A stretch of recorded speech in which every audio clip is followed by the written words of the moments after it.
恭请大德圣听，为此法会急切众生，请转妙法轮，教导我们如何了生脱死。离苦得乐，殊真无生。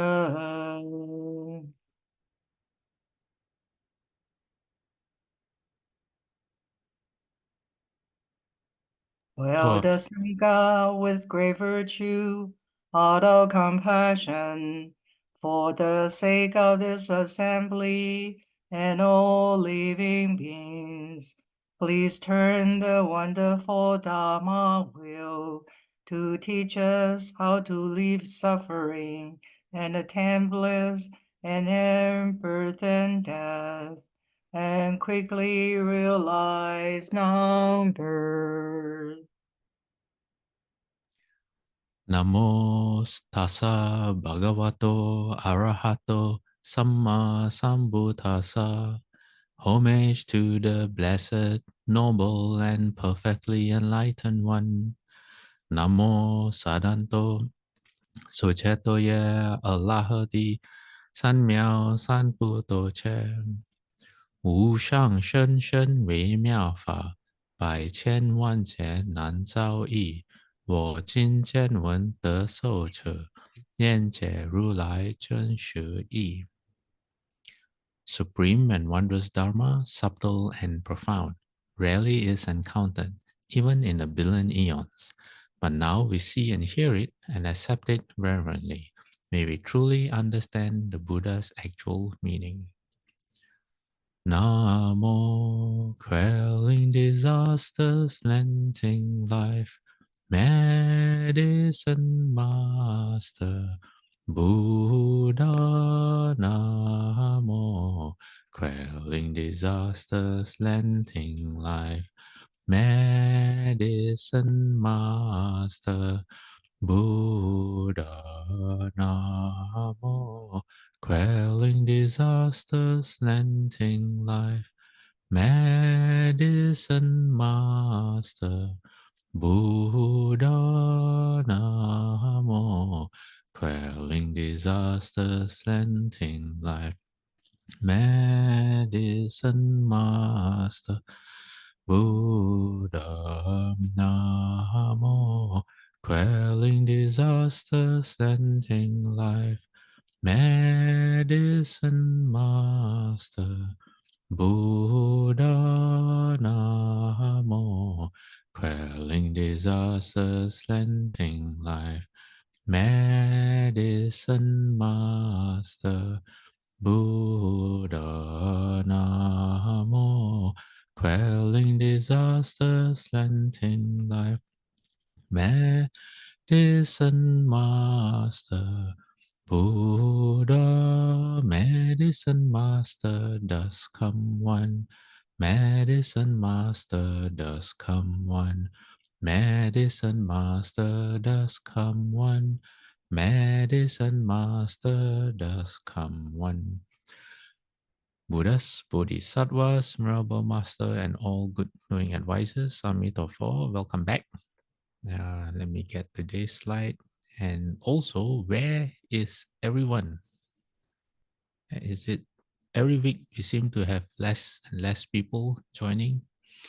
Okay, if I'm doing something wrong, if I'm too boring, or please let me know. I don't want to be the cause of less and less people joining us. Okay, let me see. I see someone, Tan Hui Cheng. Hui Cheng, are you the Singapore Hui Cheng? If you are there.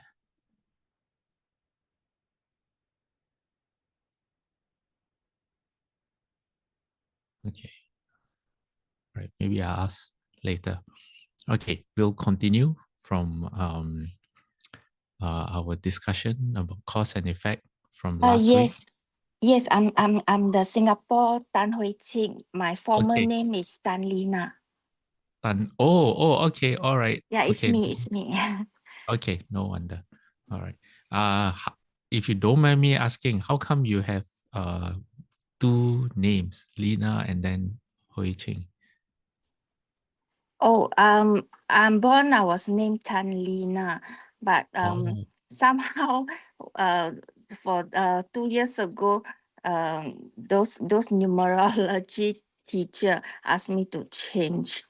oh, okay, okay, good. Then, the last few classes should be very useful for you because we are learning about cause and effect. And then Yes. I'm not sure whether changing a name will help or not. I don't think it'll hurt. But the Buddha has a different aspect on cause and effect. Okay. All Yeah. right. Mhm. Now after these 2 years, I realized that it doesn't matter. I mean, there's no different. It's still the same cause and effects. Okay. Well, like I said, it won't hurt. All right. Mm. So where we are today is we are going to talk about ugliness. Okay. If you don't like what you see in the mirror, because beauty is in the eye of the beholder, the Buddha says, what actions lead to ugliness? Oh, wait, before I forget, does anyone have any questions or anything you want to bring up from the previous lectures? Anyone? Hey, Paul, sure. I don't have a question from last lecture, but this is a general question. When Okay. we when you uh what is turning the Dharma wheel? I got the idea that turning the Dharma wheel is like, when we listen to a Dharma lecture, right? Well, the original turning of the Dharma wheel is the request for the Buddha to teach the Dharma. That's Yeah, the well, original turning of the Dharma wheel. And then subsequently, anytime the Dharma is spoken, you can say that that's turning the Dharma wheel. okay. Or when you And practice, yeah, whenever you open a sutra or you think about the Dharma and you put it into practice, that's called turning the Dharma wheel as well. and when a student asks questions during the class, is that turning the Dharma wheel also? Yeah, because you are facilitating the Dharma. Okay. Yeah, definitely. Okay. And is there merit in doing that? Or is there Oh, just, well, it depends on your intention. Well, because when you speak of merit, merit comes from intention. So under right intention in the Noble Eightfold Path, right merit comes from thoughts of renunciation or intention to reduce desires, and intention of loving kindness, and the intention of compassion.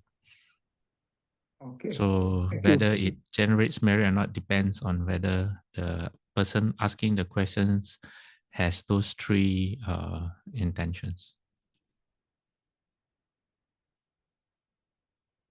Okay, so Thank you, uh, Pastor. Yeah. all right, good questions. All right, coming back to, yeah, so you all should ask more questions, but with the right intentions. Or at least if you are trying to develop the right intention, at least just ask questions if you have doubts or points you want to clarify. Okay, so the Buddha says, in what way does action or karma lead to ugliness? Number one, anger. And anger, you don't need to wait for your next set of skandhas or body for it to come true. Whenever someone is under the influence of anger, you can see in their face. Now, someone who doesn't have loving kindness, you can actually either see or sense it in them. That's why we have words in Chinese like or sim, chao sim, words like smelly to denote a person's character. And I believe other languages, and I can't think of anything in English, but that denotes anger or any, how you say, um, uh, behavior that is not how you say, that doesn't bring other people happiness. Okay, inflicting harm, if you hold a grudge, and even if it's a small thing, if you have rage in you, rage is a stronger form of anger where you kind of lose control. When you do not respect your parents and or your monks and nuns, that includes teachers, and then you corrupt the dwelling of monks and nuns, you extinguish the offering lamps at the chaitya. That's like a stupa or altar, and then you treat ugly people with contempt.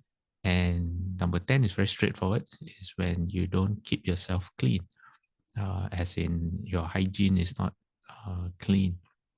So that leads to ugliness. Then the opposite is what makes you beautiful. When beautiful here does not only mean just good looks. Okay, it means that people are attracted to you and they like to be near you.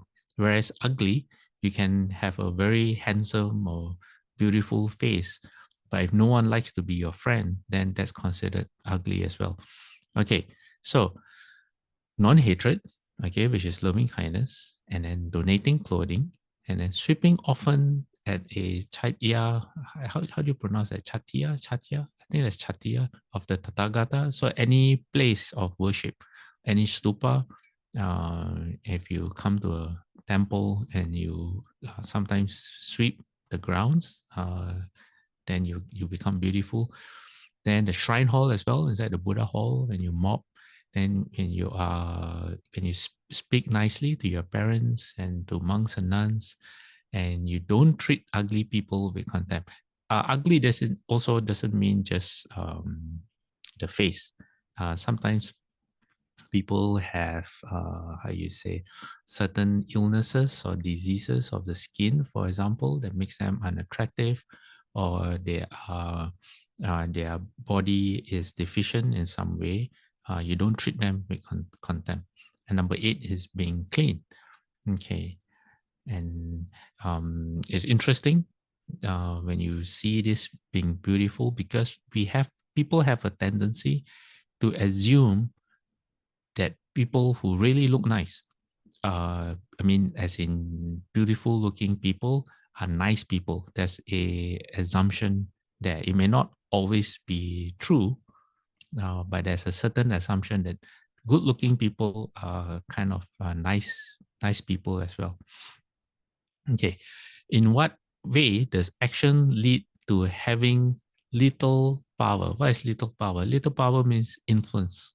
No one listens to you. You are, how you say, you are looked down upon, kind of like that.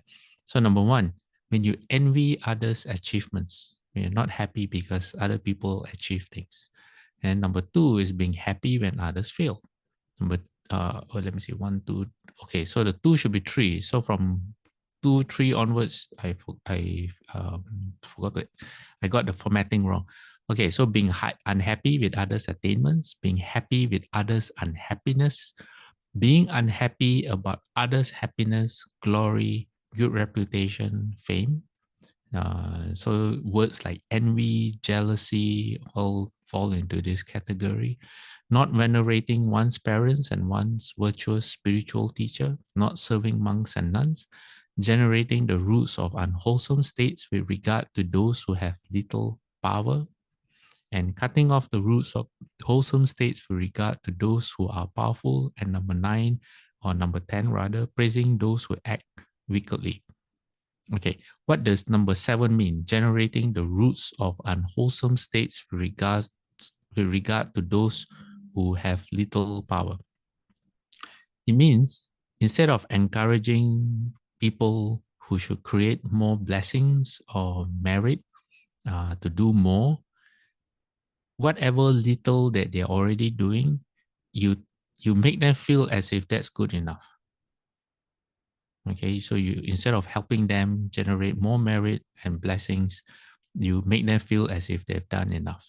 Okay, so that's kind of what it means. And then number 8, you can figure it out yourself. So it's interesting that when it comes to being attractive or people liking you, loving kindness is the main practice. And now, when it comes to influence, the main practice is empathetic joy. Okay, what's empathetic joy? Let me show you this. Okay, I got to look for it. All right, let me see. Where is it? Okay, bear with me. While I'm looking for it, does anyone have any questions so far while I'm looking for this thing?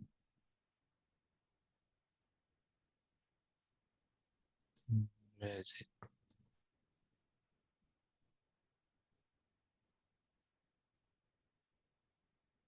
Okay, what am I looking for? Hold on. I'm looking for a poster that explains what empathetic joy is. Okay, found it. Okay, okay. This is empathetic joy, and let me increase that. Okay.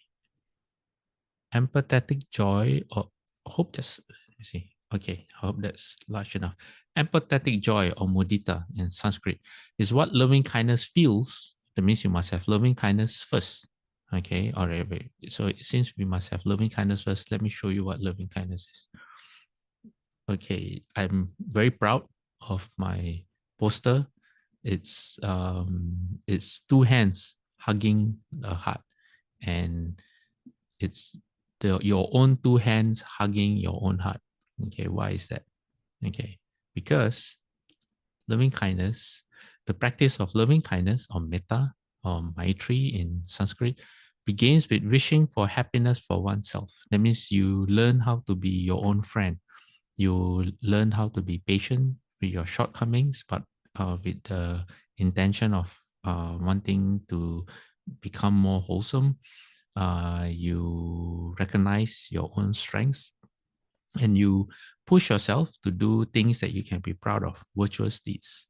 So when you are kind to yourself, when you know how to treat yourself well, so that you learn how to generate your own word, you learn how to practice virtue for yourself, then that is the foundation for you to be confident and happy for yourself. Okay, so when you have happiness for yourself, then that's loving kindness. And then you extend that wish to others. And then in other contexts, loving kindness as the wish for the happiness of others is considered one of the factors that motivates the bodhisattva to seek all beings from suffering. So for bodhisattvas like Guanyin, it is not only loving kindness, it is great loving kindness, maha metta. And the difference between like Guanyin and us, like loving kindness and compassion, lies in two things. One is the agency, then the second one is the scope.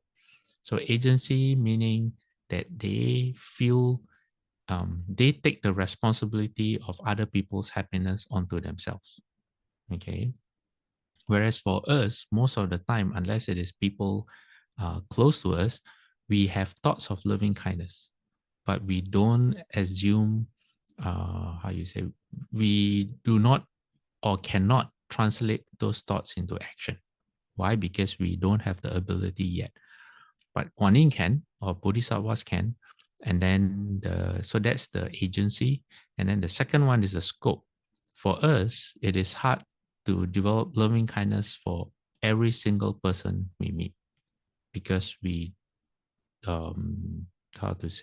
we are limited in terms of our conscious mind. But once you can get beyond the conscious mind and beyond the poisons of greed, ignorance, and hatred, then you can extend the scope out to everyone. So everyone you meet is like your own dad. Everyone you meet is like your own child, like your own mom. And so your scope of living beings get large. So that's Mahayana, Maha. Okay, now coming back to, Actually, yes, yes, so Alex. what was the first one you said? Was it was it action, and then the second one is scope? Oh, agency and scope. Urgency and scope. Thank you. Yeah. Amitofu. So, all right. Second Okay. question, Master. Yes. Mudita, is that similar to Samantabhadra's fifth vows? to rejoice in others' merits. Is that Oh, is okay. that Hold the on. same? Yeah, hold on. Where is my slide? Hold on. Where's my slide? Okay, I think I have that slide here. Let me look for it.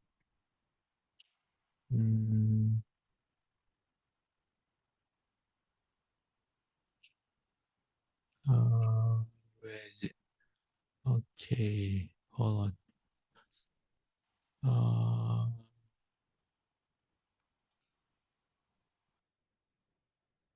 Okay, I thought I had it. I'll come to your question later. How about that, Alec? Okay, just Okay, I thank thought I you. had.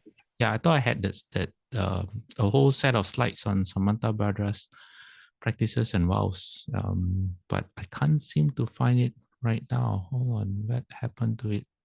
This is a bit frustrating because I thought I had it. Oh yeah, I do. Okay, all right, I do. Okay, now, okay, hold on. Let me go through the four Brahma Viharas first. Okay, now compassion, which is what you see in front of you. Incidentally, these posters were requested by DRBU, Dharma Realm Buddhist University. So I made these posters for them. So I'm very proud of these posters, which is why I'm showing them to you. Okay, I don't get many chances to show off my work. Okay, Brahma, compassion. What is compassion? All right, when you have loving kindness, because everyone talks about compassion, but they don't really understand where compassion comes from. All right, compassion, which is karuna, when you have loving kindness already for people around you. Okay, when they encounter suffering, compassion naturally arises. So it is the wish that others be free from anguish and misfortune.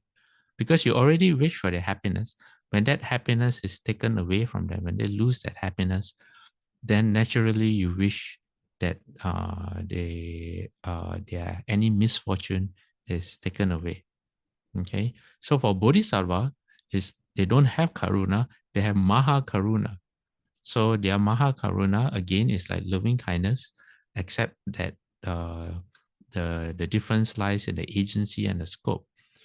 So how you say, the bodhisattva's great compassion is what sets them out to achieve Buddhahood, so that they can save living beings from suffering. Why? Because all living beings are like their children, are like their parents, like I said, like their grandmothers. So they cannot bear to see them suffer.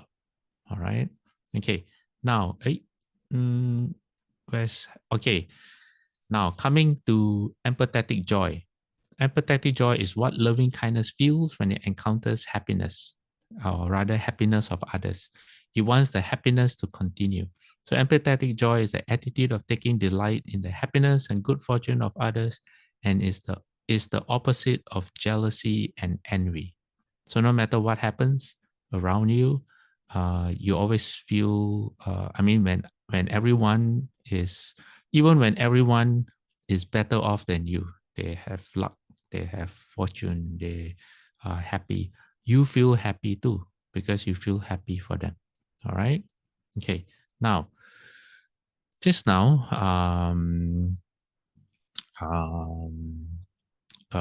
Alex's question was on this. Let me get the slide.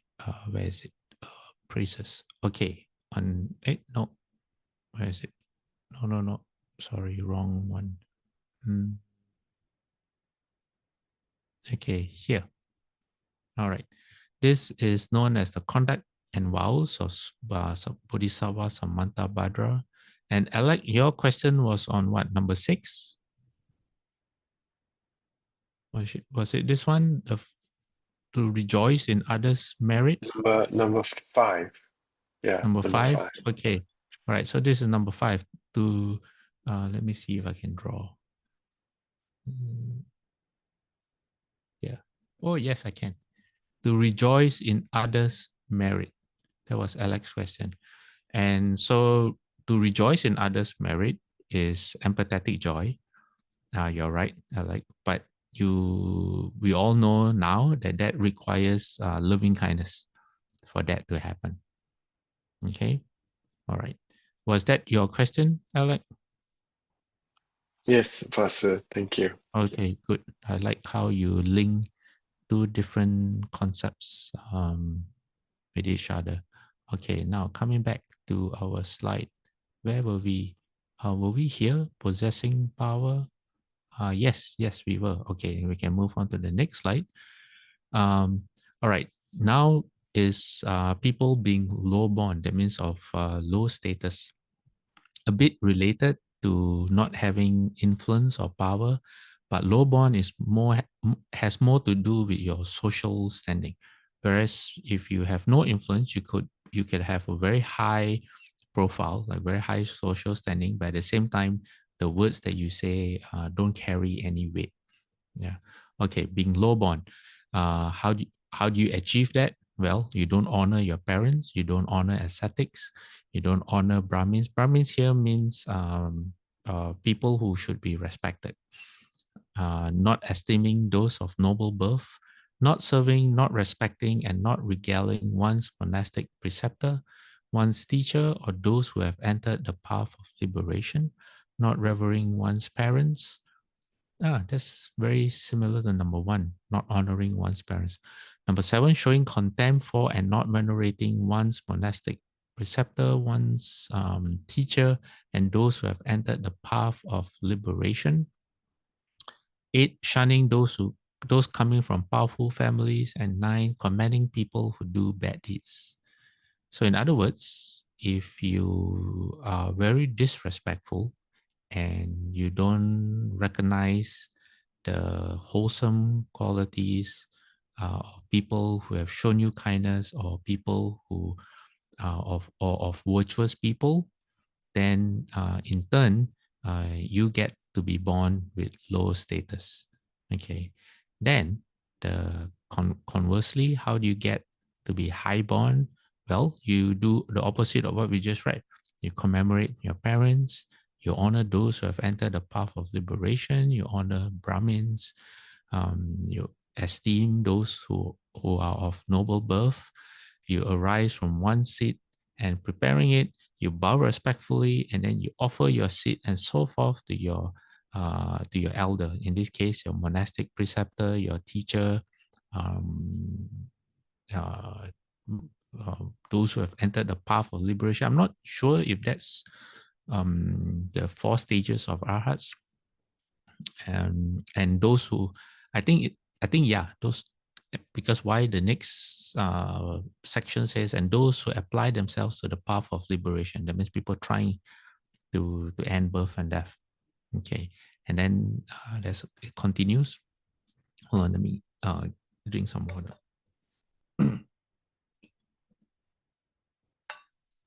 Number 6, venerating one's parents. Number 7, venerating one's preceptors. I think the difference, let me go back one slide, between commemorating and honoring and venerating, I think one is in the heart and the other one is active in your actions. I'm not sure. Does anyone know? If you know, please share with everyone. I'm not doing a very good job here. Number 8, making no distinction between one who is of high social status and one who is of low social status and equating them. Okay, so you don't judge people. Number 9, planting the life tree inside a stupa of the Tathagata. I don't know what this means. I can guess, but I'm not sure what this means. So if anyone knows or has ideas, again, please share. And then number 10, hanging floral wreaths and raising parasols. Okay, I think that is for decoration, and also maybe to protect people. Yeah. Okay. What makes a person poor? Okay, stealing, encouraging others to steal, commending, or what's the word I'm looking for? Praising stealing, resolving to steal, thinking about stealing, depriving one's parents of their sustenance, depriving one's preceptors, teachers, and those who have entered the path of liberation of their temples, living quarters, offerings, or service. Number 7, being unhappy about others' gains. Number 8, rejoicing in others' losses. Number 9, hindering others from obtainment. And number 10, wishing for a famine to occur. Okay, reading some of this is almost like what goes round comes round. Whatever you wish for others, especially when they go through misfortune, then in the end you get it. Although one of the misconceptions about karma is what goes around comes round, because that's not the full understanding of what cause and effect is. Yeah. Okay. In what way does action lead to wealth? Okay. How to be rich? So everyone of you who are interested, pay attention. Do not steal. Number 1. Number 2, encourage others to give up stealing. If you see anyone who's stealing, you try your best to convince them not to do that. Number 3, rejoicing when others give up stealing. Number 4, okay, so stealing, all right, especially in recent days, the news, I think when you try to manipulate stock prices, and then if your money is made at the expense of others, that's a form of stealing as well, because it's dishonest. Number 4, providing one's parents with sustenance.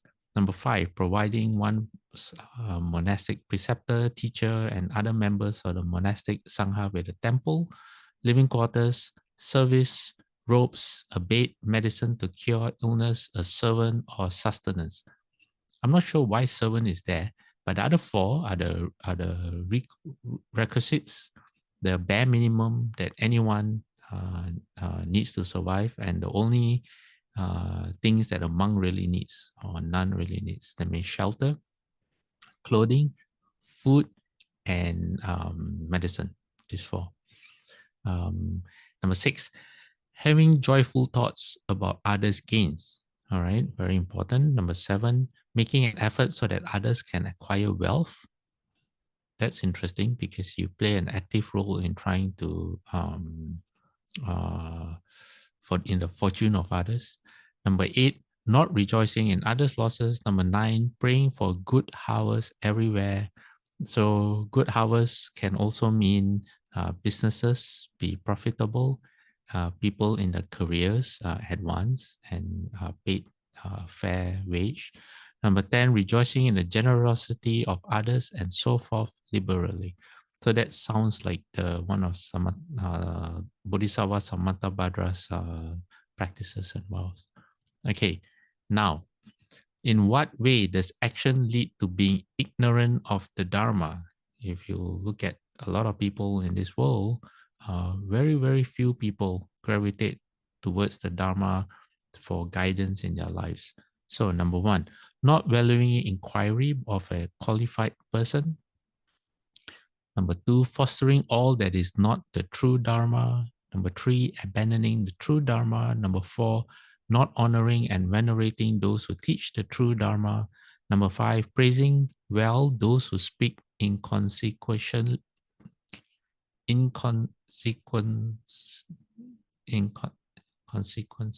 Okay, you all can read that word. All right, I'm not going to try again. Number 6, attending to and serving those who are ignorant of the Dharma.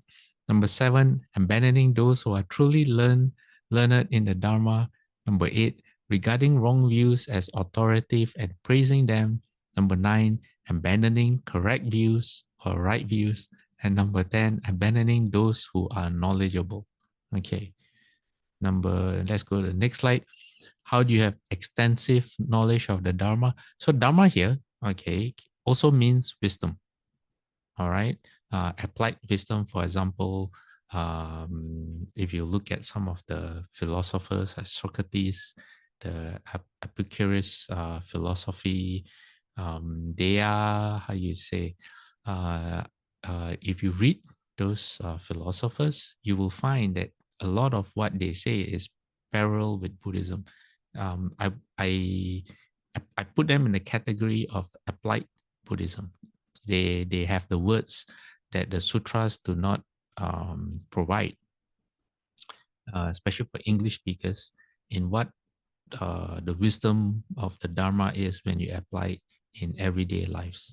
Okay, so in what way does action lead to extensive knowledge of the Dharma? Number one, valuing inquiries of anyone using a progression of questions. Number two, not attending to, not serving, not honoring, and not venerating unlearned ascetics, Brahmins, and persons who are ignorant of the Dharma. Number three, attending to, serving, honoring, and venerating learned people. Number four, giving up all that it is not the true Dharma. Number five, fostering the true Dharma.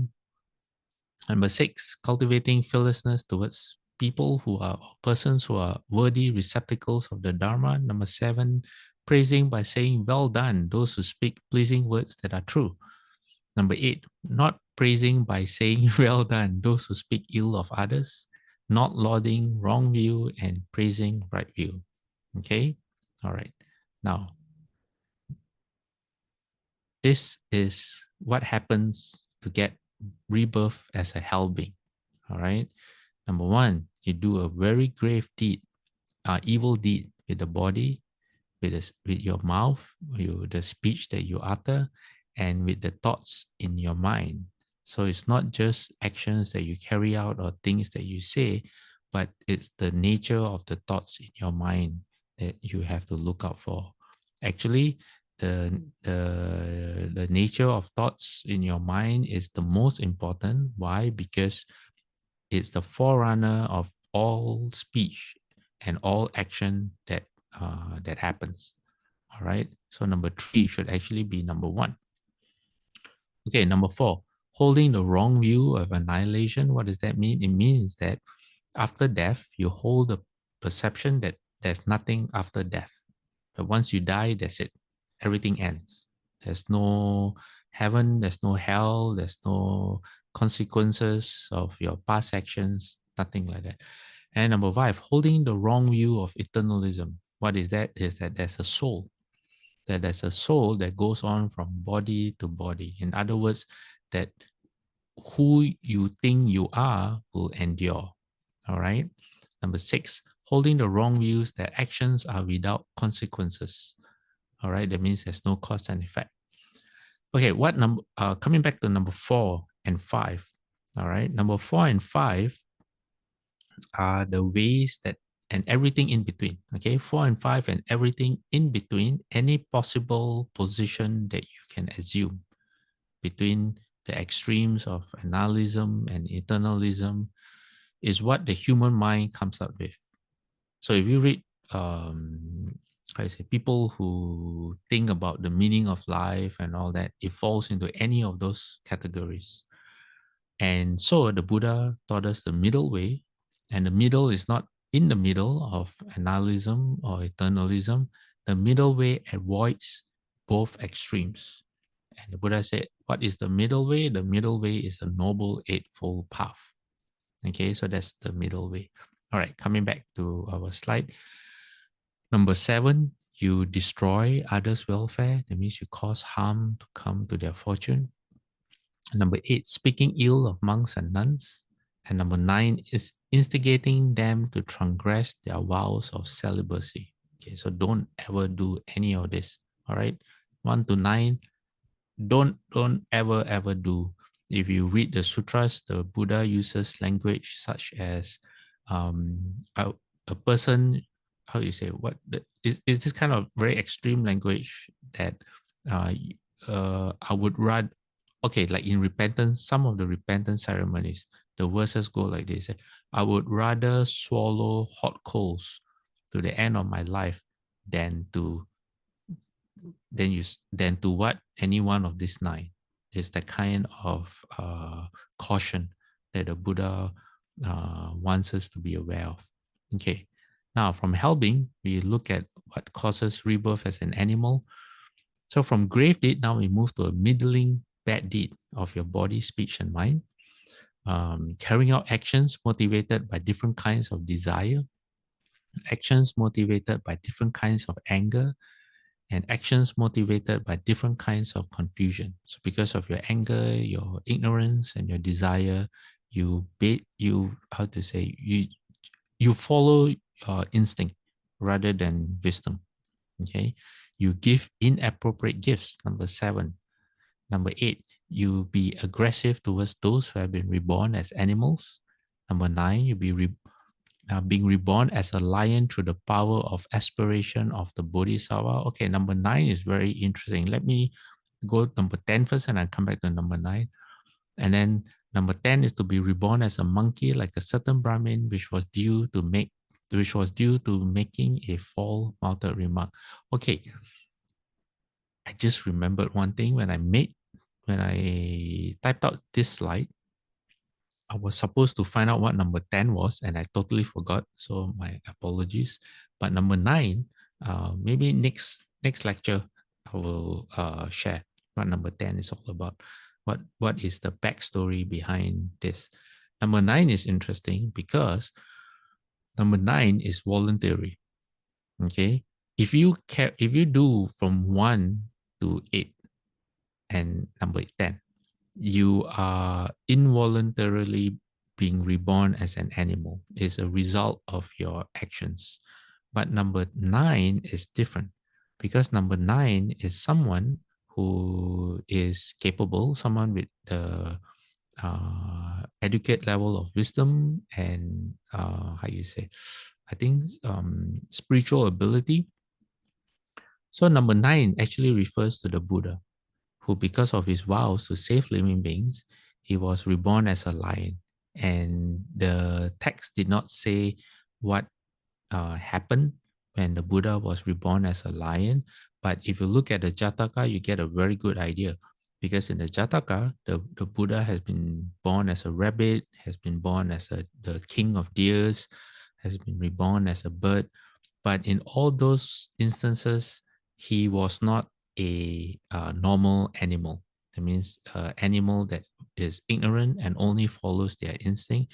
In all those instances, the Buddha, I think in almost all, showed character and action that surpasses even that of humans in terms of their of kindness, and in terms of what's the word I'm looking for?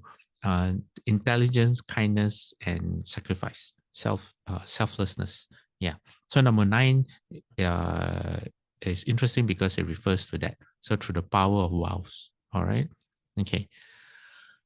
Now we come to rebirth in the realm of ghosts.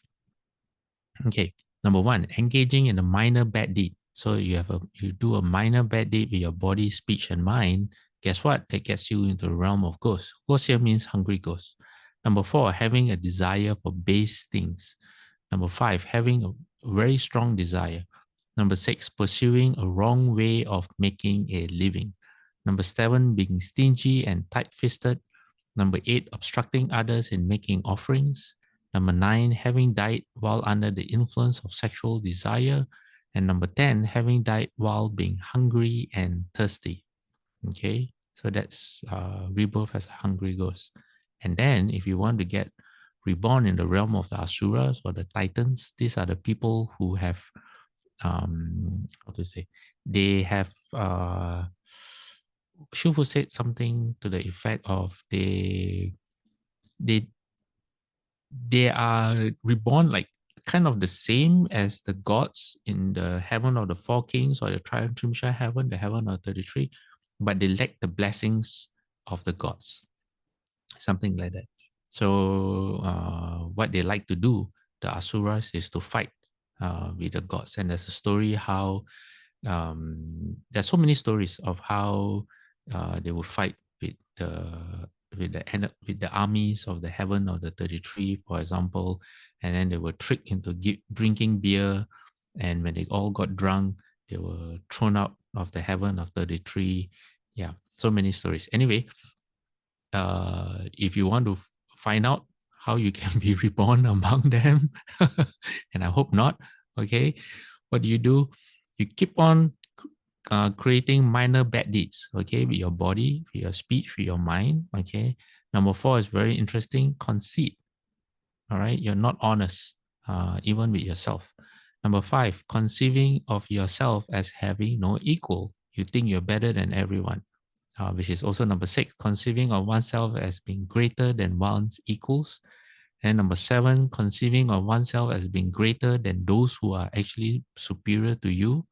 Number 8, conceiving of oneself as being superior to those who are supreme. Number 9, conceiving of non-existence with regard to the self. And number 10, dedicating one's roots of wholesome states to false aspirations. Okay, now don't do any of this. Don't become an asura. Okay, now if you want to know why you are human, okay, it's because you have done this in the past. All right, it says by not violating and corrupting the 10 virtuous causes of actions, otherwise known as the 10 wholesome deeds. Number 1, abstaining from killing living beings. Number 2, abstaining from stealing. 3, sexual misconduct, false speech, malicious speech, harsh speech, gossip, coveting, ill will, and you possess right understanding of the Dharma. That is why you're all here right now. Okay. Now we're going to get more interesting. Things are going to get more interesting as we go on. Okay. Here the Buddha says how to get rebirth as a deva in the one of the 6 heavens of sensual pleasure. 10 factors lead to rebirth as a heavenly god. All right. You do not violate. You remain diligently committed to what? The 10 wholesome deeds. For the 10 wholesome deeds, we just saw that just now. And then you'll be reborn as a heaven in the 6 heavens of sensual pleasure. All right. Do you all remember what the 6 heavens are? Let me see. Have I okay. I have it here. Okay, here. All right. Let me increase the size. Okay, a bit more. Okay, this is known as the 6 desire heavens. Okay, the heaven of the 4 kings, the Trimsha heaven, which is where Lord Chakra is, Sriyama heaven, Tushita heaven, which is where Maitreya Bodhisattva is right now, waiting for the right time to come down as the next Buddha. Then the heaven of bliss by transformation, and then heaven of sovereignty over others' transformations. I believe Mara, I think Mara is in this heaven, the highest of the 6 desire heaven, either number 5 or number 6. Yeah, that's where Mara is. Okay, now, all right. In what way does action lead to rebirth as a deva possessing a physical body? Okay, it's not that in the 6 desire heavens you don't have a physical body. You do, okay, but let me help make more sense of this phrase. Okay, if you look at where we are here. Where are we? Where's humans? Okay, we are here, humans, right? From the lower realms, the hell realms, okay, to the hungry ghost realm, then to the animal realm, human realm, the asura realm, and then the 6 desire heavens. We are all in what is known as, you look at the left of the screen, the world of desire. Okay, but then the world above this is known as the world of form. This is what the text, the sentence meant just now when the Buddha said, Deva possessing a physical body. It means this, the world of form. It means you get to the heavens of the first dhyana or the second dhyana. Heavens of the first dhyana is where Lord Brahma is. Hinduism, okay, Lord Brahma, the creator of all, that's the heavens of the first dhyana. And then so on up to the heavens of the 4th dhyana. This is known as the world of form.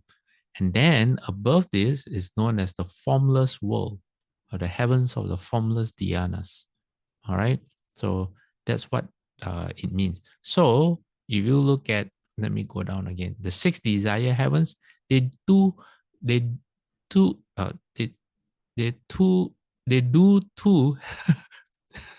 have a physical body. Okay, they do have a physical body. All right, so it doesn't mean that they don't have. Okay, so in what way Actually, does yes, Alex? actually, The six desire heaven, they have a body and they still have male and female. Yes, they still have male and female. Let me show you this. Okay, how do we know they have a? Okay, there are texts that explain. Shufu also explained before how if you're in the six desire heavens, the heaven that's closest to us, the heaven of the four kings, their height is 750 feet. Okay, and then the next heaven, the heaven of 33, their height doubles. And apparently, for every heaven you go up, they don't exactly double, but their height actually goes up higher and higher. To finally, in the sixth desire heaven, your height is 4,500 feet. Okay, I don't know how tall Mount Everest is. Does anyone know how tall, how high Mount Everest is offhand? Anyone? Okay, let me About Google. 17,000 or 18,000 feet. 17,000? That high? Oh, wow. Yeah, Okay. so I think I'm not exactly sure, but it's Okay. more than Okay. 10,000 feet. Okay. Actually, it's 30,000 feet. Oh, okay. Yeah. 8,800, give or take, meters, which is 29,000 feet. Yeah. Okay. So, so you're not quite that tall, all right? Not as tall as Mount Everest. But then when you get to the heavens of the first dhyana and above, the yojana, it goes by yojana. Let me see if I have a note on what yojana means. Let me see. Hold on. Universe.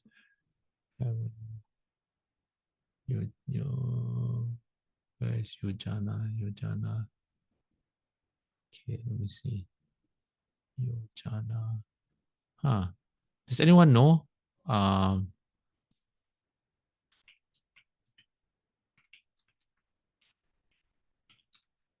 Anyone know what is yojana? Okay, let me see.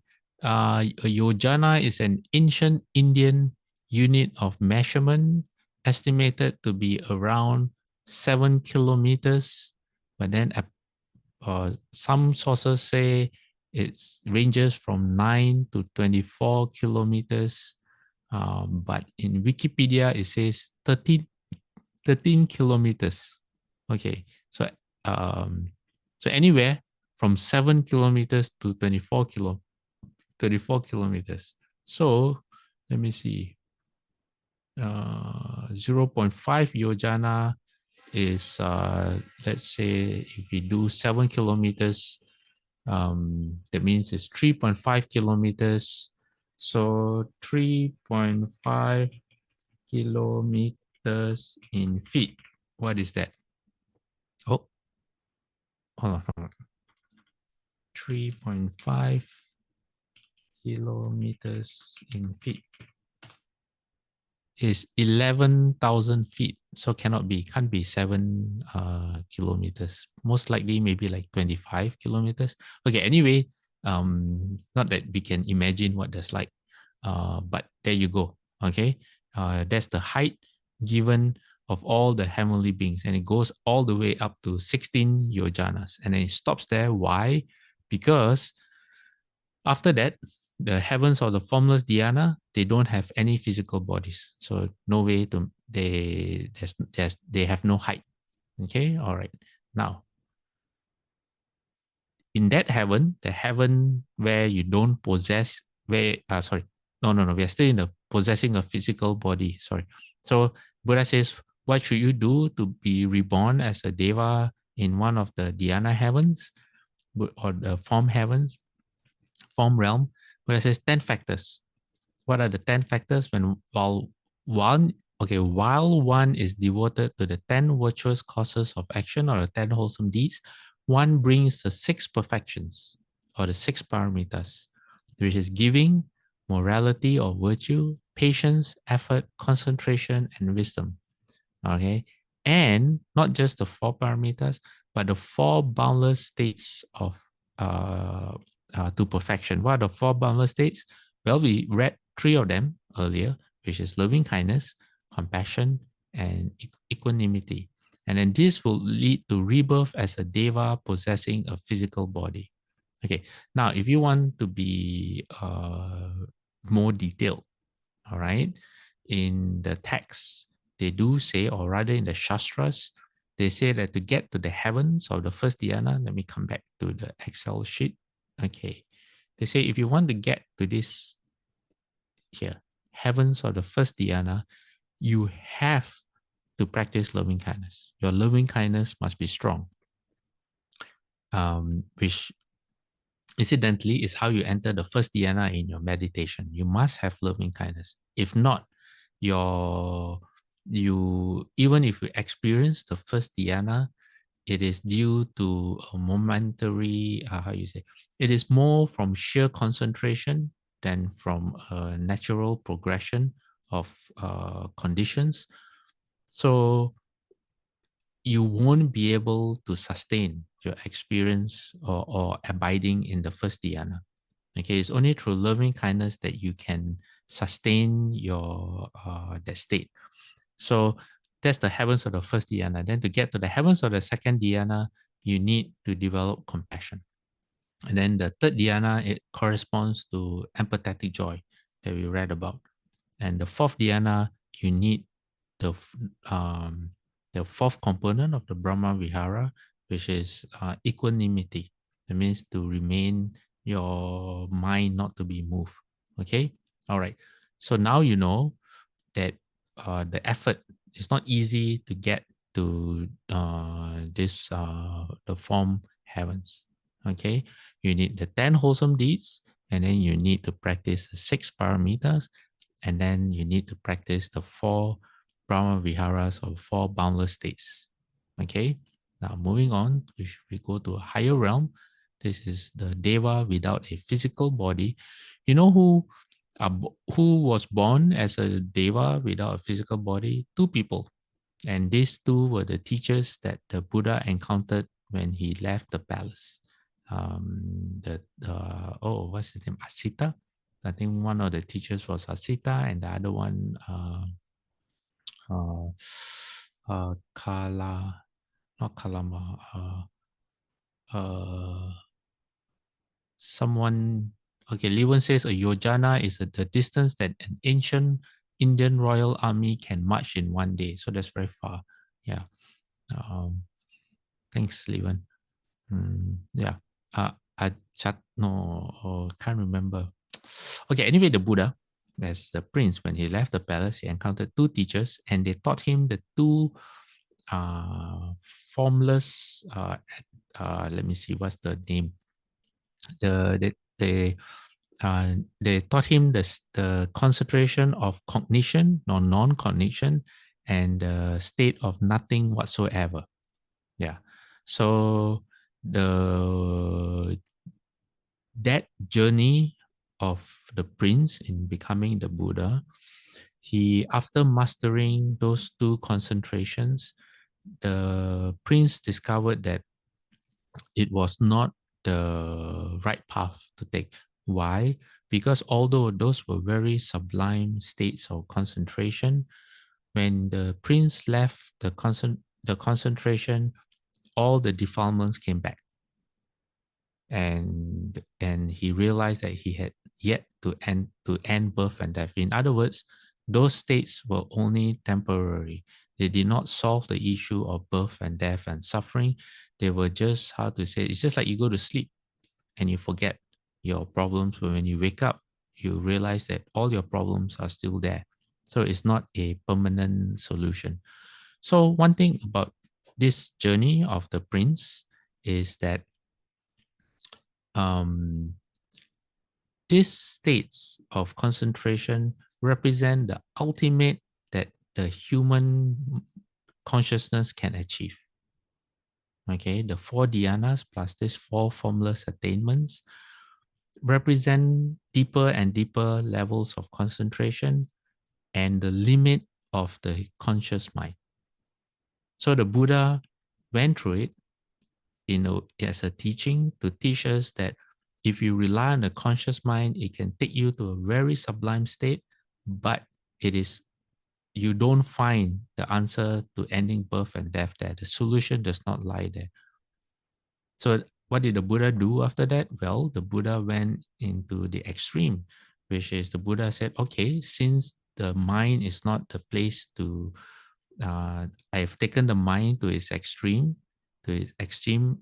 purity, and the answer cannot be found there. The Buddha then started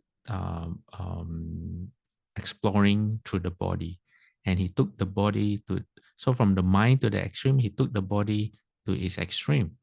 And he realized that after eating one sesame seed a day, which is, in other words, he tried not to rely on food, the Buddha realized that the mind is not the answer and the body does not provide the answer as well.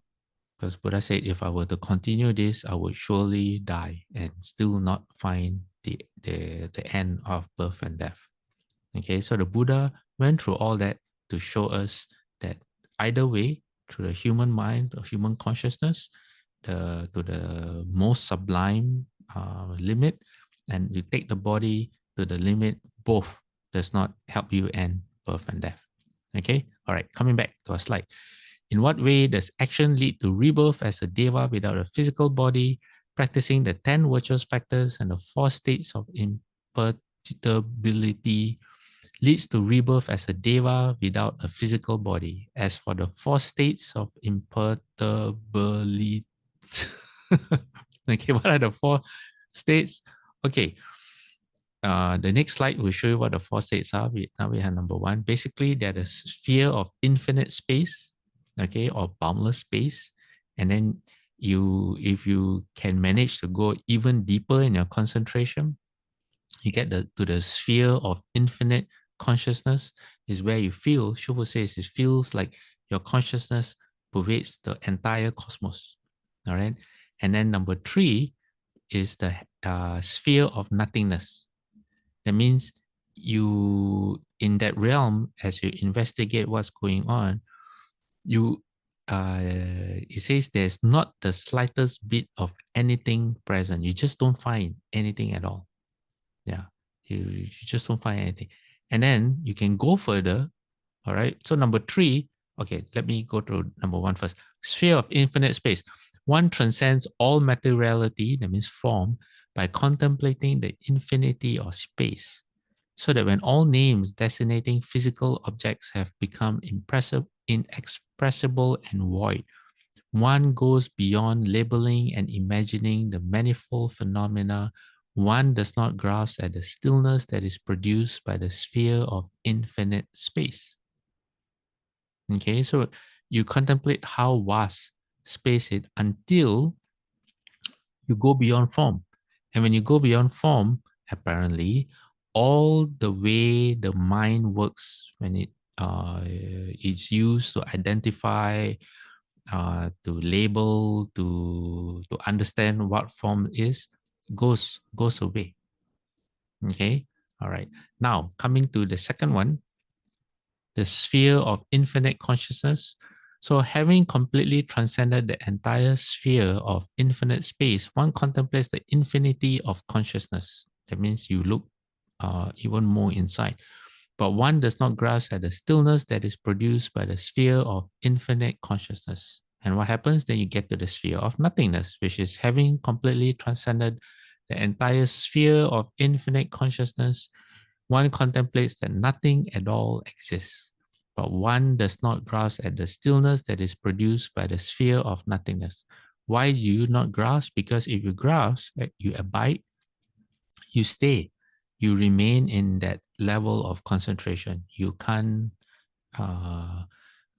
progress. So number 3 is the Buddha's first teacher as the prince, the Alara Kalama. Alara Kalama, I think that was the name of the teacher. Oh yeah. Okay, so it's in front of me right now. Tan Ji Peng says 2 teachers, Alara Kalama and Udakala Ramaputra. Thank you so much. Yes. So number 3 is the first teacher the Buddha met.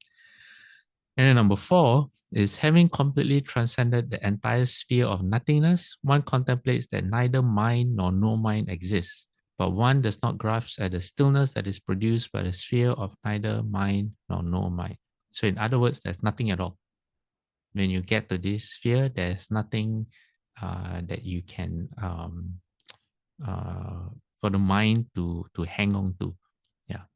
Okay, so that's the ultimate, the human, if you want to find out what's the ultimate concentration your mind can get to, well, this is it, this 4. Okay, now the Buddha talks about dedication and transference. Okay, the Buddha says, how does action lead to a predetermined rebirth? That means how can you influence your next birth? Okay, so dedication and transference, very big in the Pure Land, right? Okay, Buddha says, having carried out actions based on the roots of wholesome states, one dedicates them to whichever rebirth location one has aspired to, or one commits the evil actions that bring immediate karmic retribution. Okay, you want to make sure you fall. Well, the Buddha says, well, if you commit the evil actions. And Buddha says, in these ways, one's rebirth will have the nature of being predetermined. Then the Buddha says, how can rebirth be changed through action? A person carries out a virtuous action and makes an aspiration prayer. That means, in other words, you do dedication or transference. And then by virtue of this action, that person's rebirth destiny can be changed. That's very interesting, right? Okay, now, we are at time. Okay, the next slide is what we went through last week based on Alex's question of repentance and reform. What kind of action is considered to be carried out without without intent? That means you already carry out the action, but without intent here means that there's no karma.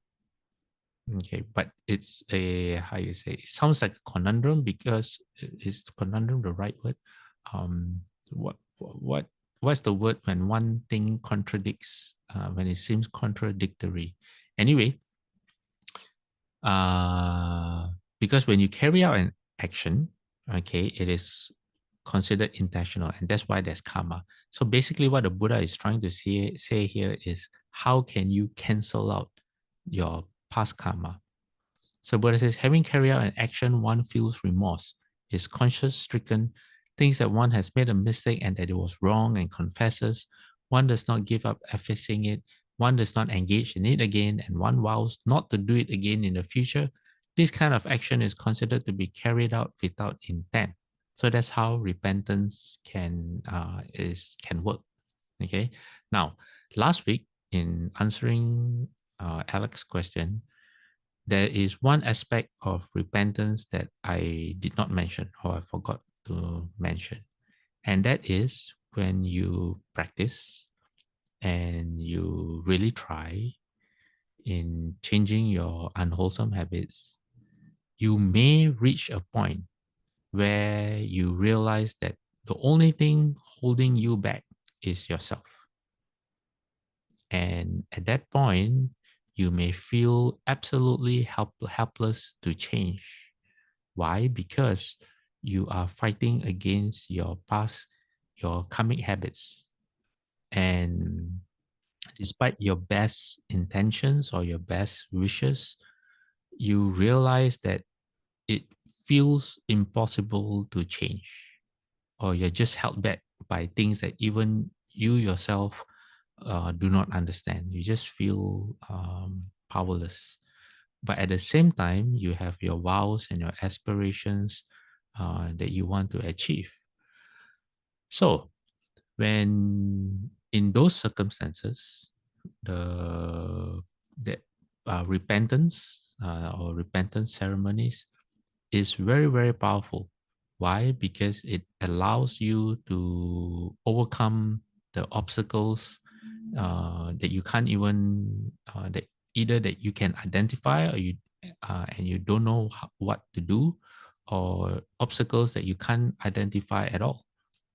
And because they are all psychological, so the act of repentance, coupled with the fact that you really want to transform yourself, I'm not sure how it happens. You have to reach that point in your practice and you have to try it out. And over time, it doesn't happen overnight, but over time with sustained vigor in trying to be a more wholesome version of yourself, you will find that there are, how you say, that the transformation does occur. So that's another way of understanding repentance. Okay. All right. Now, does anyone from after today's lecture want to bring up anything?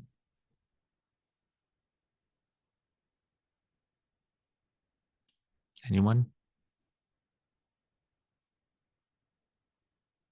Nothing? No questions?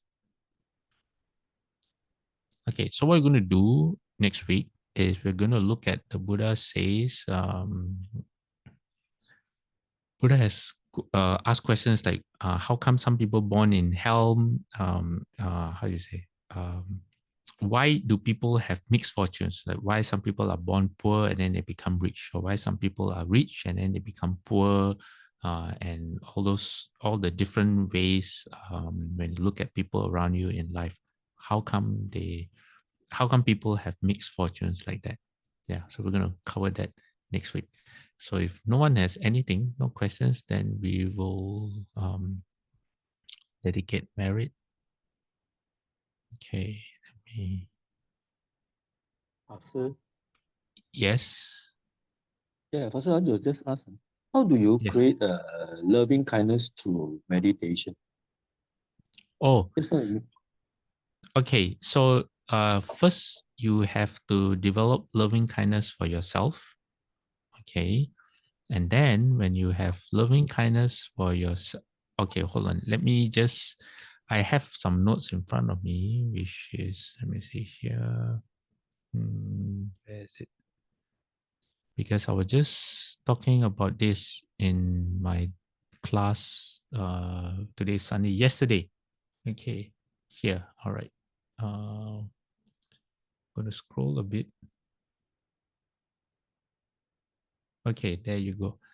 So here it says metta. Bhavana is practice. So the practice of metta or loving kindness. And your question is on the meditation of loving kindness. It says it begins with the development of loving kindness towards oneself.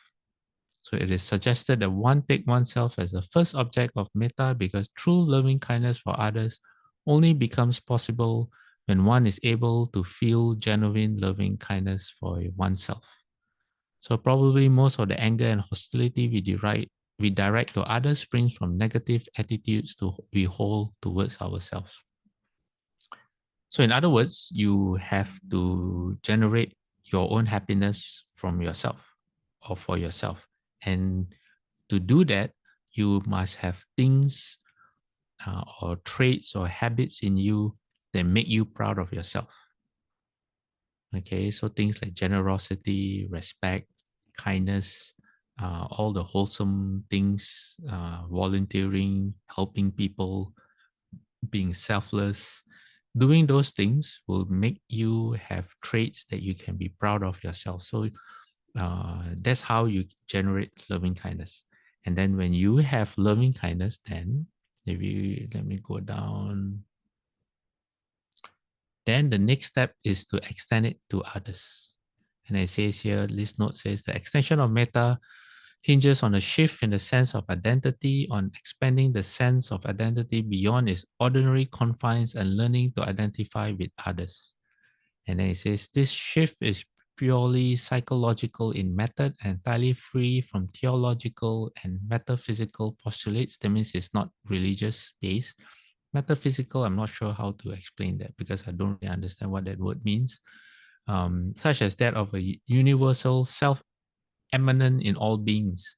Instead, it proceeds from a simple, straightforward cause of reflection, which enables us to share the subjectivity of others and experience the world from imagination, from the standpoint of their own inwardness. So it says This procedure starts with oneself. If we look to our own mind, we find that the basic urge of our being is the wish to be happy and free from suffering. Now, as soon as we see this in ourselves, we can immediately understand that all beings, all living beings, share the same basic wish. All want to be well, happy, and secure. To develop metta towards others, what is to be done is to imaginatively share their own innate wish for happiness. We use our own desire for happiness as the key, experience this desire as the basic urge of others, then come back to our own position and extend to them the wish that they may achieve the ultimate objective, that they may well be happy, that they may be well and happy. This is what I meant when in Singapore, a wonderful host place, and someone asked about being a vegetarian, and I made a remark. I said, for someone who is a non-vegetarian in their diet, they do not understand what compassion is. No matter what they say, no matter what they do, they will never understand what compassion truly is until they are able to be a vegetarian for the right reasons. And someone who said, took a bit of offense, and they said, no, how can you say that? Well, this passage states it very well. Have I answered your question? Yes, Or okay, halfway? Pastor. Yeah, Okay, yeah. because Okay, that, I can. all right. Okay, because then it goes on, and then it says, when you are solid in your practice, that means when other people's actions do not threaten your own emotions, because why? Your happiness comes from within, and your foundation is stable. It says, then you direct metta outwards, you radiate metta. But then there's also you do it progressively. You do it to who? Let me see. Begins with a dear person, such as a parent or teacher, then you move on to a friend, then to a neutral person, then finally to a hostile person. Also, you are not supposed to start with someone that you have emotional love with, because the loving kindness will amplify the emotional love. Eventually, if we can replace emotional love with loving kindness in our relationships, that will be for the welfare of both us and the people that we love. So it doesn't say here, but the teaching of loving kindness, you don't start with someone you are in love with. Okay. And then from there, then you step by step, is a practice. For some people may take months and years, then you eventually radiate it out until finally, in every person you meet, you just always wish for their happiness, even if they are a perfect stranger. And then you will see how that when you can not truly practice, when you begin to practice, you may find that people react to you in very nice ways, in very positive ways, even people who you are meeting for the first time. Yeah. Okay. Now, dedication of merit. Does anyone remember if we are doing the normal one or the Abhayagiri one? Does anyone remember? No I more. think Abagiri. Okay. All right. Thank you. Okay, let me find it. Did I? Hold on. Okay, got it.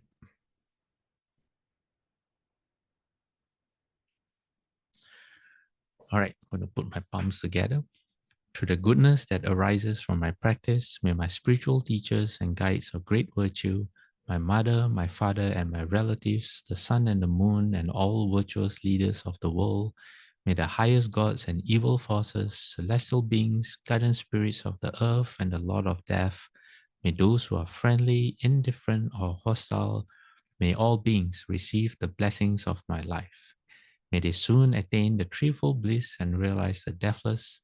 Through the goodness that arises from my practice and through this act of sharing, may all beings and attachments quickly cease and all harmful states of mind. until I realize Nibbana. In every kind of birth, may I have an upright mind, in mindfulness and wisdom, austerity and vigor.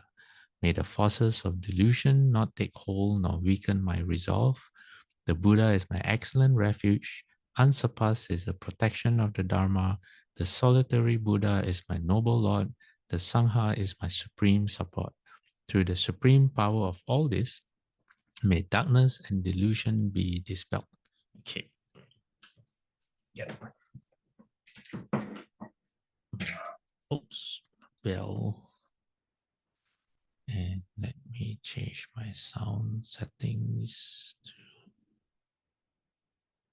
Okay. 3 bows to the Buddha. Second bow. Third bow. Half bow. Bowing respect to the Venerable Master. Second bow. Third bow. Half bow. Okay, everyone, I'm Mitofo, and we will meet up. What do I normally say? I'm Mitofo, and we'll see you again next week. Is that what I normally say? Okay, all right, I'm Mitofo. Amito for